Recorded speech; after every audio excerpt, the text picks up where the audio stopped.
Nas proximidades de Mênfis está o Propeleu, também conhecido como túmulo da vaca, cavado na terra na forma de um corredor subterrâneo com 4 a 5 metros de largura e outro tanto de altura.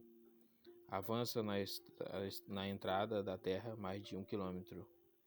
Tanto no lado direito como no esquerdo há grandes aberturas, como se fossem aposentos gigantescos.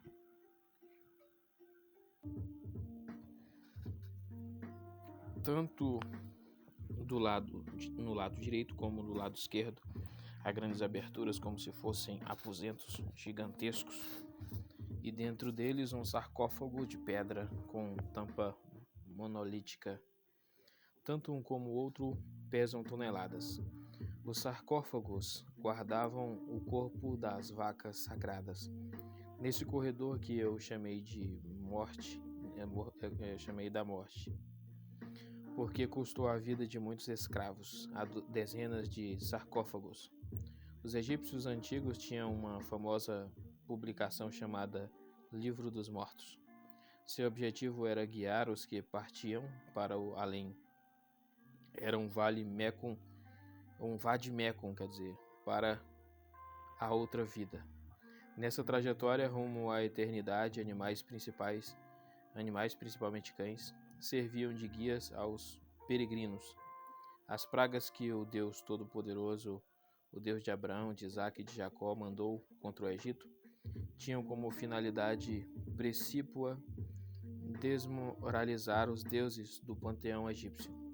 As escrituras sagradas declaram: porque naquela noite passarei pela terra do Egito e ferirei a terra do Egito todos os primogênitos, desde os homens até os animais. Executarei juízo sobre todos os deuses do Egito. Eu sou o Senhor. Êxodo 12:12. Primeira, as águas transformam-se em sangue. A água se transforma em sangue. Êxodo 7:14-25. Era uma praga contra o rio Nilo, tido como um deus para os egípcios e adorado. Ele não teve forças para evitar que suas águas se transformassem em sangue, que apodreceram e cheiravam mal. Segunda rãs, Êxodos 8:1-15. A rã era extremamente imunda para os egípcios. Pois bem, esse anfíbio imundo saía do deus Nilo, que não teve poder para evitar a reprodução do imundo batráquio.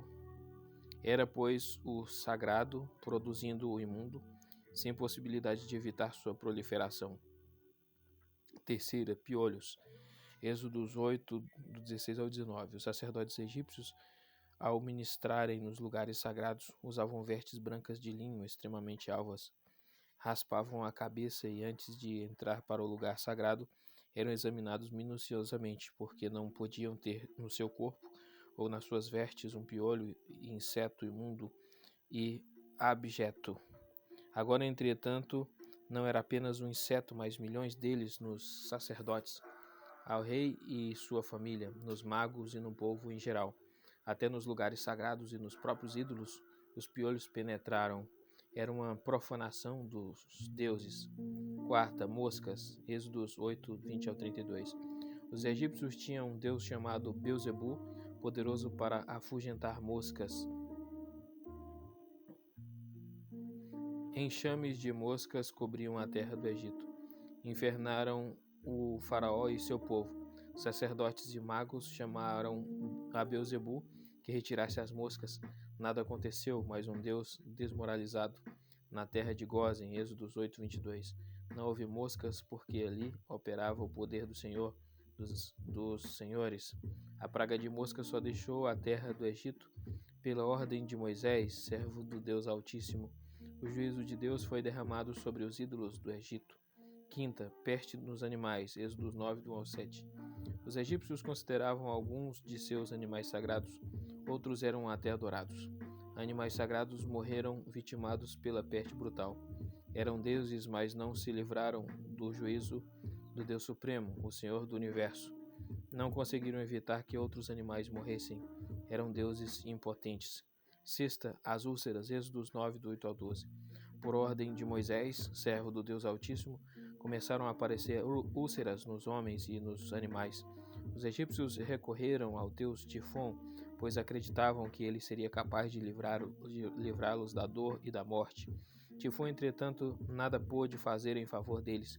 Os magos foram as primeiras vítimas. O Deus deles, sua esperança falhou.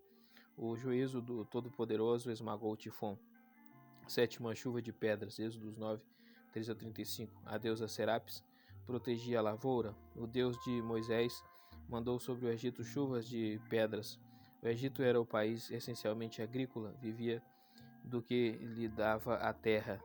Uma colheita que falhasse no Egito seria fator de empobrecimento e até fome para o povo. A deusa Serapis afastava da lavoura os infortúnios, mas não conseguiu evitar a saraivada. Esta veio e destruiu homens e animais. Veio a chuva de pedra com fogo, Êxodos 9:24. Quebrou todas as árvores do campo, Êxodos 9:25. E feriu o linho e a cevada, Êxodos 9:31. Serapis nada pôde fazer, impotente. Deusa inócua. Na terra de Gósen não houve chuva de pedra. Oitava, a dos gafanhotos, Êxodos 10, do 1 ao 20. Outro juízo do céu contra Serapis. Os gafanhotos, como nuvens que escureciam a terra, chegaram ao Egito, devoraram o fruto das árvores que a chuva de pedra não destruiu. Também a erva, incluindo o trigo e o centeio. Serapis não protegeu, não evitou a praga, outra vez desmoralizada. Nona, trevas. Êxodos 10, 21 ao 29. Ra era o deus Sol. Os egípcios temiam as trevas, por isso tinham um deus que os protegia da escuridão. Quando vinham trevas, viam nelas um castigo dos deuses. A terra agora ficou no negrume completo. Ra nada pôde fazer para evitá-las. Mostrou-se impotente diante do Senhor Todo-Poderoso. Décima, morte dos primogênitos. Êxodos 12, 29 a 36. Foi uma desmoralização ao próprio faraó, considerado um deus. Ele não foi capaz de salvar o próprio primogênito, nem o dele, nem o de seus súditos. Jetro reconheceu um dia: bendito seja o Senhor, que vos livrou das mãos dos egípcios e da mão de faraó. Agora sei que o Senhor é maior que todos os deuses, porque livrou este povo de debaixo da mão dos egípcios, quando agiram arrogantemente contra o povo. Êxodos 18, 10 e 11. Diante de Baal, destronado e destruído, Israel proclamou um dia: o Senhor é Deus, o Senhor é Deus. 1 Reis 18, 39. A luz do Senhor brilhou nos enevoados céus dos egípcios, e os deuses se ofuscaram. Os egípcios perderam completamente a confiança nos seus deuses. Como resultado, o Egito se empobreceu e entrou num período de decadência espiritual, social, política e militar. Templo de Serabite. O culto asiático, particularmente o dos hebreus, era abominação para os egípcios. Hatshepsut, a rainha protetora de Moisés, descendia de alta estipe real do Egito. Em Deir el-Bahari, no Alto Egito, há um monumento montuário para perpetrar-lhe a memória, sabendo que seu filho Moisés era hebreu. Hebreus 11, 24 e 26. A celebrada rainha mandou construir na península do Sinai um templo conhecido com o nome de Serabite. Destinava-se ao culto asiático, preferencialmente semítico. Esse templo veio a se tornar um centro de intercâmbio cultural entre África e Ásia, principalmente com o Ugarit. A arqueologia descobriu nas ruínas deste templo letras alfabéticas e grande quantidade de documentos que foram trocados com Ras-Shamira. Foi construído no templo de Tutmés III. Quando Moisés e Arão disseram ao faraó: deixa-nos ir caminho de 3 dias para o deserto, a fim de que sacrifiquemos ao Senhor nosso Deus. Êxodos 3:18. Naturalmente eles se referiam ao templo de Serabite, no deserto de Sinai, lugar onde os hebreus podiam livremente sacrificar ao seu Deus sem escandalizar os egípcios. É bem provável também que nos 40 anos que Moisés passou em Midian, ele teve acesso a esse templo em que Jetro oficiava, pois era sacerdote. Alguns especialistas apoiam a ideia de ser Moisés o inventor do alfabeto e que foi em Serabit que ele desenvolveu esse completo trabalho. A origem dos egípcios. O substantivo egípcio aparece no Antigo Testamento centenas de vezes e algumas no Novo Testamento, com exceção de Gênesis 2:13. Cush é a palavra usada no Antigo Testamento para designar o Egito. Gênesis 10, do 6 ao 8, 1 Crônicas 1, 8, 9, Sofonias 7. Cã é outro vocábulo no Antigo Testamento para o Egito. Gênesis 5:3, 1 Crônicas 1:4, Salmo 78:51. Misraim foi um dos 4 filhos de Cã, filho de Noé. Gênesis 10:6. No andar dos séculos, o termo hebraico Misraim veio a designar os 2 Egitos, o alto e o baixo. Depois de verificarmos o peso da erudição bíblica e histórica sobre a origem dos egípcios, chegaremos à conclusão de que os 3 filhos de Noé, Sem, Cã e Jafé, nunca arredam o pé da Mesopotâmia, nem lhes era possível fazê-lo. Seus descendentes, entretanto, se espalharam pelas ilhas das nações. Gênesis 10:5, talvez pouco antes de Babel. Gênesis 11, 1 ao 9. Ou talvez depois os descendentes de Noé ocuparam o mundo. Os jaféticos foram para a Europa, os camitas para a África e os semitas continuaram na Ásia. Que os egípcios procedem de Cã não há dúvidas. Alguns salmos identificam plena e perfeitamente o Egito com a terra de Cã. Salmo 78:15, 105, 23 a 27 e 106, 22. De modo que os primeiros habitantes do Egito foram os descendentes de Cã. Daí para frente, a história desse povo toma rumos que todos os povos da terra tomaram. O caldeamento, a miscigenação e a mistura que resultam em tipos raciais os mais diversos, os mais estranhos, os mais exóticos. Kenneth Anderson Keating afirma: as mais antigas evidências da atividade humana no Egito são instrumentos de pederneira do período paleolítico encontrados nos terraços do Nilo. Porém, os primeiros verdadeiros egípcios que se estabelecem como agricultores no Vale do Nilo e dos quais sobrevivem remanescentes físicos são aqueles chamados pelo nome de Tazo-Badarianos. A primeira cultura pré-dinástica pré-histórica parece ser de origem africana, juntamente com as 2 fases culturais pré-históricas sucessivas, que são melhor denominadas de Nakada 1 e 2 e que terminaram em 3000 a.C. ou pouco depois. Constatamos, entretanto, juntamente antes e durante a abrupta emergência do Egito na história, a fundação de uma monarquia faraônica literata. Nessa monarquia, há leve evidência de infiltração de novos povos vindos de fora do Egito. Apresentavam traços fisicamente característicos e são encontrados principalmente ao norte do Egito. É a chamada raça Gizé, de procedência asiática. Os primitivos egípcios caldearam com os asiáticos e formou-se então o tipo egípcio peculiar. Kenneth Keating arremata: os egípcios modernos descendem diretamente do povo do Antigo Egito. Idioma egípcio. A mais primitiva língua do Egito é conhecida como Camita-Semita, que é realmente uma língua do ramo Camita relacionada de algum modo com as línguas líbico-berberes do norte africano, que foi fortemente influenciado por uma língua semita. Tanto o vocabulário quanto a sintaxe do idioma egípcio estão relacionados como ramo semita. Infelizmente, temos pouca ou quase nenhuma documentação dessa fase da língua egípcia. A longa trajetória da história da língua egípcia abrange pelo menos 5 estágios distintos. Primeiro, Egito Antigo é o período conhecido como arcaico durante as dinastias de 1 até 8 no terceiro milênio a.C. Segundo, Médio Egito é o período clássico conhecido como oficial das dinastias 9 a 11 a.C. Estendeu-se ao Novo Reino de 1300 a.C. Ainda na vigência do Império Romano era usado com ligeiras modificações. Nesse estágio do idioma foram produzidas as mais famosas e mais conhecidas obras literárias do Egito. Terceiro, Egito Posterior foi a língua popular do Novo Reino dos séculos 16 ao 8 a.C., considerada hoje a linguagem dos documentos oficiais da literatura. Nesses 3 períodos escrevia-se em caracteres hieróglifos. 4. Egípcio Demótico. Nessa fase já se libertou um pouco da fase hieroglífica e caminha para o Egito mais evoluído. Começou nos fins do século 8 a.C. O quinto é o cóptico. Foi o idioma nativo do Egito durante o período romano-bizantino. Conta com inúmeras formas dialéticas, transformado em meio literário pelos cristãos egípcios ou coptas. Compõe-se do alfabeto grego, acrescido de mais 7 caracteres extras conservados da escritura demótica para cobrir os sons inexistentes no grego. O cóptico tem sobrevivido como linguagem litúrgica da Igreja Cristã Egípcia. A Igreja Católica Romana também usou no Egito esse idioma na sua liturgia. A escritura egípcia. O caminho da escritura egípcia foi longo e muito complexo.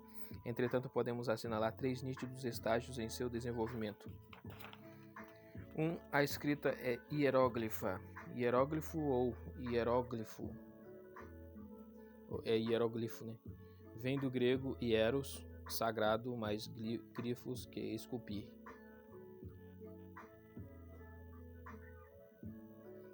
2. Escrita hierática, do grego hieráticos, isto é, sacerdotal. 3. Escrita demótica, do grego demóticos, isto é, popular. O sistema hieróglifo pictório consistia em gravuras para expressar as coisas que representavam. Mais tarde vieram a expressar os sons, especialmente as consoantes. Estas foram um ponto de partida para o alfabeto. As 2 outras formas, hierática e demótica, usadas também no Egito, eram adaptações do hieróglifo que conservaram o formato pictório. A hierática é uma forma cursiva do hieróglifo, escrita com penas e tinta sobre o papiro. A escrita era para o hieróglifo, o que a nossa letra de mão é para o tipográfico. O demótico é forma ainda mais prática e abreviada e simplificada do hieróglifo. Apareceu no século 7 a.C. e permaneceu até o século 5 a.C.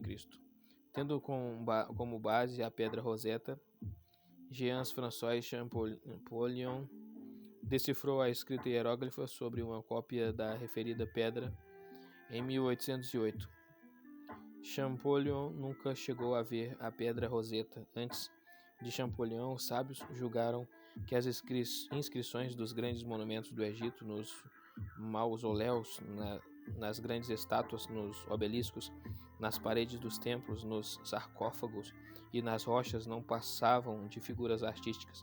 Eram desenhos de adorno para equilíbrio e graça nas pesadas construções egípcias. Entretanto, nessas figuras estava o registro da história do velho e grande país. Segundo as escrituras, Moisés foi educado em toda a ciência do Egito, Atos 7:22. Ele dominava, portanto, os idiomas egípcios, escrevia corretamente e era versado em todo o conhecimento do grande e poderoso império. Quando Deus tirou Abraão de Ur e depois de Harã e o levou a Canaã, a região da Mesopotâmia era mais adiantada, com a mais apurada civilização. Abraão era filho dessa brilhante cultura. Ele e seu filho Isaque morreram em Canaã, mas Jacó morreu no Egito, Gênesis 49:33. Seus descendentes viveram quase 3 séculos no Egito, Gênesis 3:17. O Egito da época de José até Moisés era a superpotência, com a mais avançada civilização, com a mais sólida cultura e com riquezas fabulosas e máquina bem organizada, tanto nas artes como na guerra, que causavam inveja a outros povos. Foi do agrado do Todo-Poderoso preparar Moisés nessa terra privilegiada para que viesse a realizar o grande trabalho ao qual ele o chamava. Êxodo 3. Com a saída de Israel, o Egito entrou em decadência econômica e militar. Literatura egípcia. A produção literária do Antigo Egito é muito grande. Estão gravados seus monumentos literários em pedras, em óstracos, em papiros. No Egito não se usou cerâmica, a não ser em casos raros.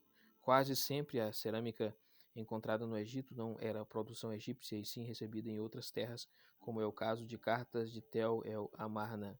Grandes sábios viveram no 3º milênio antes de Cristo. Os principais são conhecidos como Imhotep, Ardidief, Kagemi, Ptahhotep escreveram instruções ou ensinos em egípcio, sbit,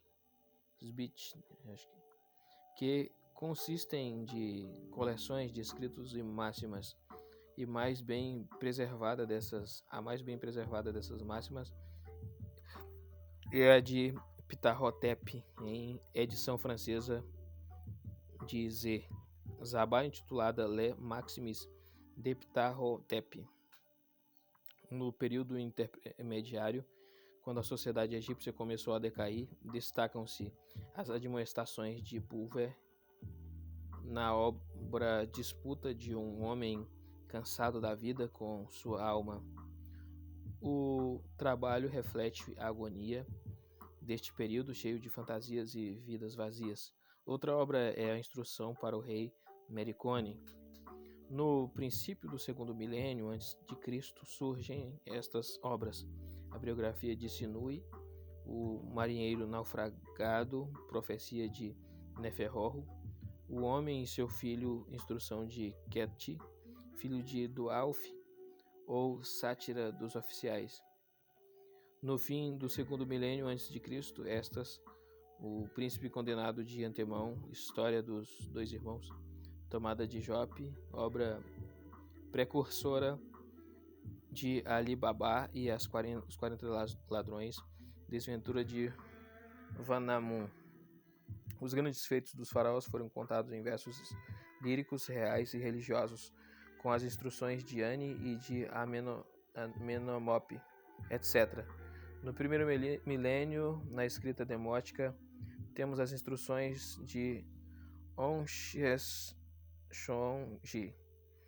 e histórias dos sumos sacerdotes de Mênfis. Na coletânea religiosa, que é muito grande, destaca-se o livro dos mortos, destinado a guiar almas que rumavam à eternidade. Transcrevemos abaixo o trecho do hino ao Nilo.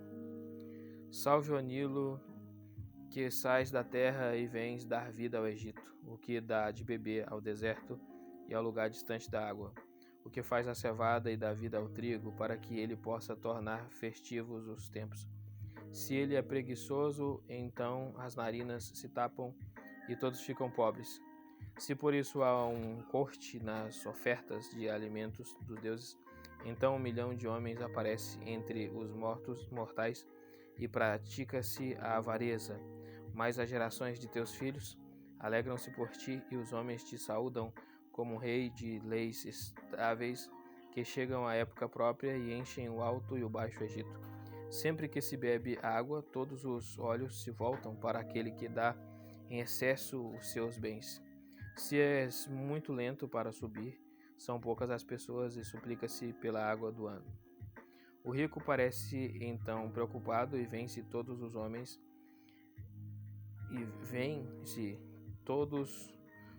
carregando as armas dele.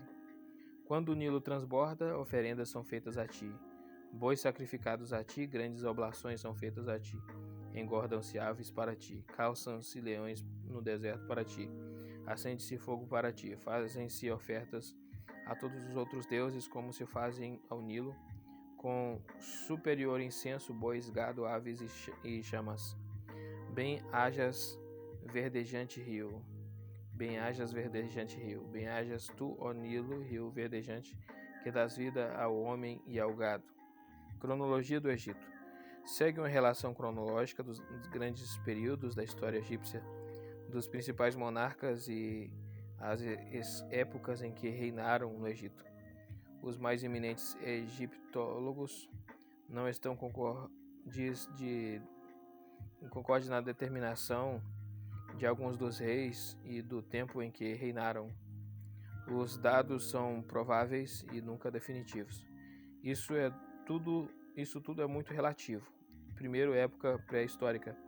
A indústria lítica do período paleolítico apresenta aqui quase todos os caracteres evolutivos dos mesmos períodos da europeia. Esse período terminou no Egito, mais ou menos em 5.500 a.C. Primeiro período neolítico é 5.500 a 4.000 a.C. Encontradas as aldeias e necrópolis enterradas debaixo de camadas de aluvião. Cerâmica tosca com grande variedade de tipos, prova e desenvolvimento do povo nessa época. 2. Período eneolótico. Tá lógico, não sei se está errado, mas está eneolótico. De 4.000 a 360.000 a.C.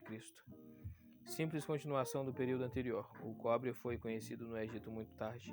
Acabou chegando o Vale do Nilo e veio a determinar algumas culturas, como apresentamos a seguir. Letra A, o Alto Egito.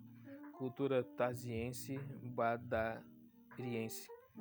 Nagada 1 e Nagada 2. B, Baixo Egito, 3 culturas: merindense, omariense e madiense. C, período pré-dinástico, exclusivamente no Alto Egito, 3.600 a 3.000, e se divide em Antigo, Médio e Atual. Segundo período Tinita, 3.300 a 2.778. As duas primeiras dinastias que reinaram no Egito no tempo de sua unificação vieram do Alto Egito, procedentes de Tis ou Tinis, localidades próximas de Abidos. Seus pais principais foram a primeira dinastia Arra, ou Nameren Menes, Diger, Uad, Adimo, Den, Adship, Semeret e Ka. Segunda dinastia Hotepserremui, Nebre, Nebiri, Neterimu, Nineter, Uneg, Sened, Send, Peribsen, Razerem, Razemremui. Terceiro Império Antigo, 2.278 a 2.263. Neste período, os reis do Egito começaram a governar com grande força, concentrando o poder sobre suas coroas e dominando o Egito todo. São 4 as dinastias principais. Terceira dinastia: Digezer, Serremet, Sanat, Nebica, Aba, Neferca, Huni. Quarta dinastia: Snefru, Keops, Nun, Ufkui, Gedefre, Kefren, Rafre, Ordigedef, Bauefre, Miquerinos, Mencauri, Sepsens, Caf. Quinta dinastia: Uzercaf, Sahuri, Nefericari, Nilzerri, Dedicari e Zeze, Unas, Mencauror. Sexta dinastia: Tetiuzincari, Pepe I, Merenri, Antiem Saf, Nefarcari, Pepe II, Merenque II, Nitocris, Raianete. Raianete com interrogação, talvez ele não sabe se é. Quarto, primeiro período intermediário, 2.263 a 2050.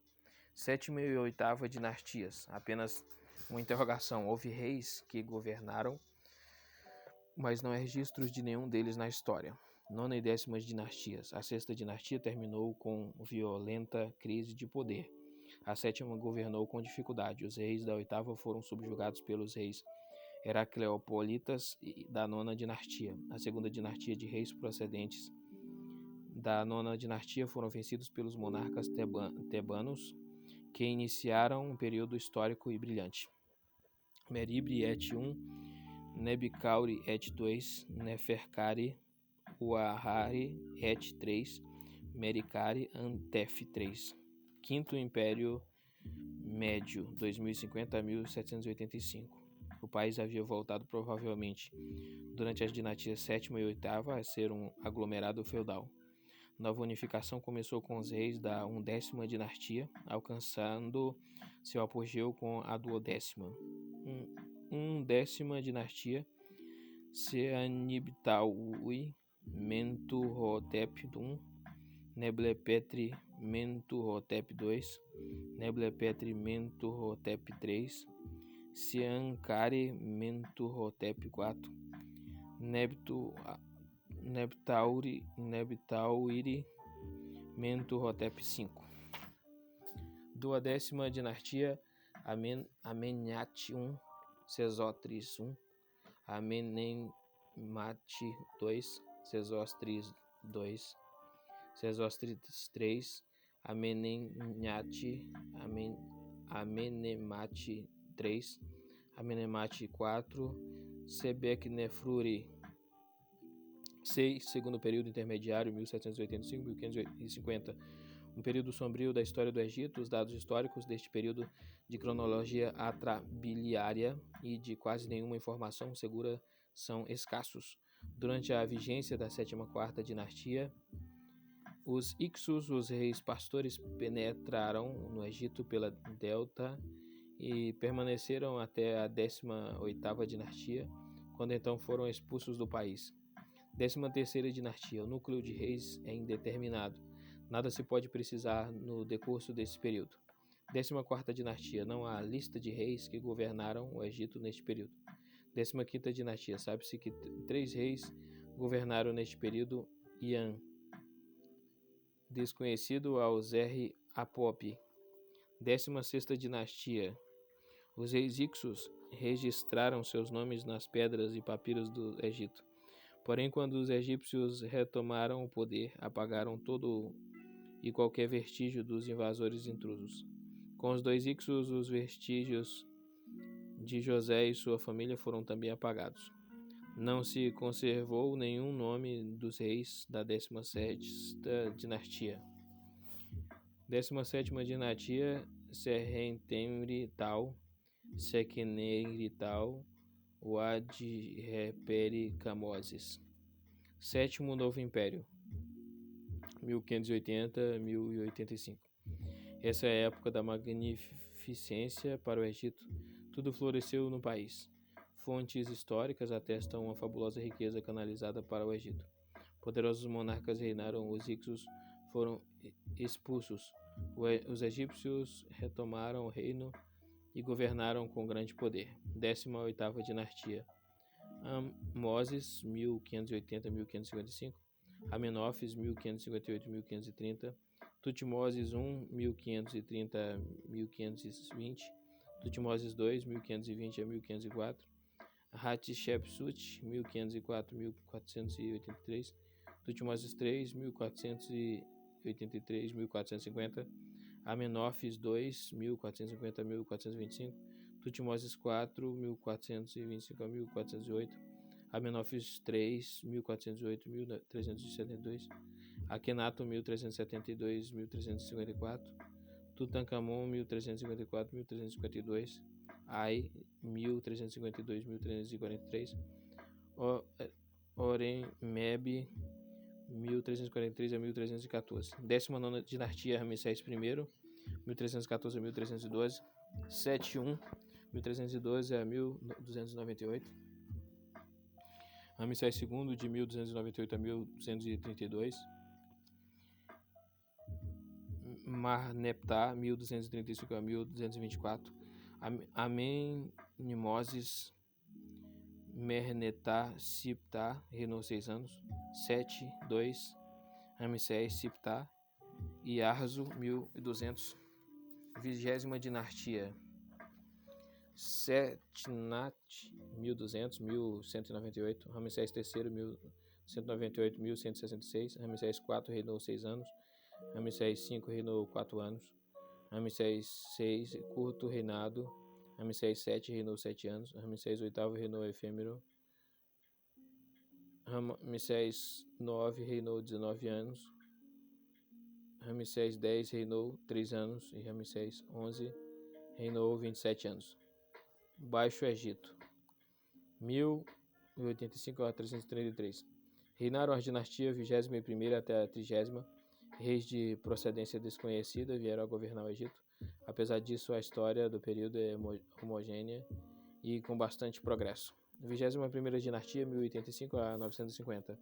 Verifica-se um governo simultâneo no Egito, os reis de Tanis e os sacerdotes de Amon de Tebas. Letra A, reis de Tanis. Ismendes Nezubanedjeb, 1085 a 1054. Pisumenes Pisabamnut, 1054 a 1009. Pinedjem I reina simultaneamente com Pneuzenes I. Amenófis, 1009 a 1000. Siamon, de 1000 a 984.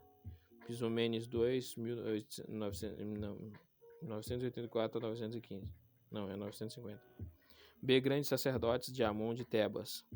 Erior, Piane, Penedjem, Mahazarte, Meneper, Pisumenes, Pinedjem II, Pisumenes. 22ª dinastia, 950 a 772. A luta dos faraós com os sacerdotes de Amon continua na vigência dessa dinastia. Eis: Sisaque I, de 950 a 929. Osorcon I, de 929 a 893. Tequelote I, de 983 a 870. Osorcon II, de 870 a 847. Sisaque II, de 847. Taquelote, de 847 a 823. Nemrod, Sisaque III, de 823 a 772. Letra B. Grande sacerdote de Amon. Iuput, Sisaque, Arziense, Nemrod, Osorcon III. 23ª dinastia. Duplicidade de reis em Bubate 772 e em Tanis 817 a 730. Bubates, Pami 772, Pedubarte, não, é 72 a 677, que é o Pami. O Pedubaste de 817 a 763. Sisaque IV, 763 a 757. Sisaque V, de 767 a 730. Taquelote III, 648 a 730. Amomrud, Osorcon IV. B. Tanis, Arziese II, Osorcon, filho de Taquelote II. Arziese reina novamente. Osorcon, 757 a 748. Ismendes. 24ª dinastia. Tetinat, Bochores, Baquenrened. 25ª dinastia, 751 a 656. Casta, Piane, 751 a 716. Sabaca, 716 a 701. Sabataca, 701 a 689. Taarca, 689 a 673. Tunutamon, 663 a 656. 26ª dinastia, 673 a 525. Pisamético I, 663 a 609. Neco, 609 a 594. Pisamético II, 594 a 588.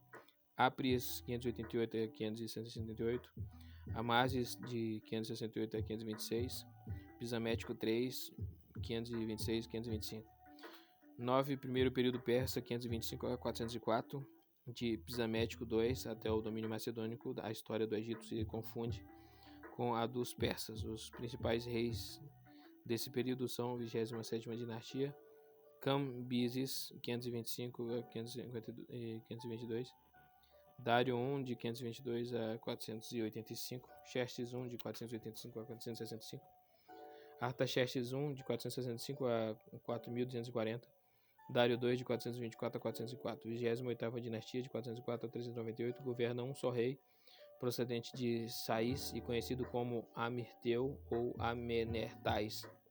29ª dinastia, de 393 a 378.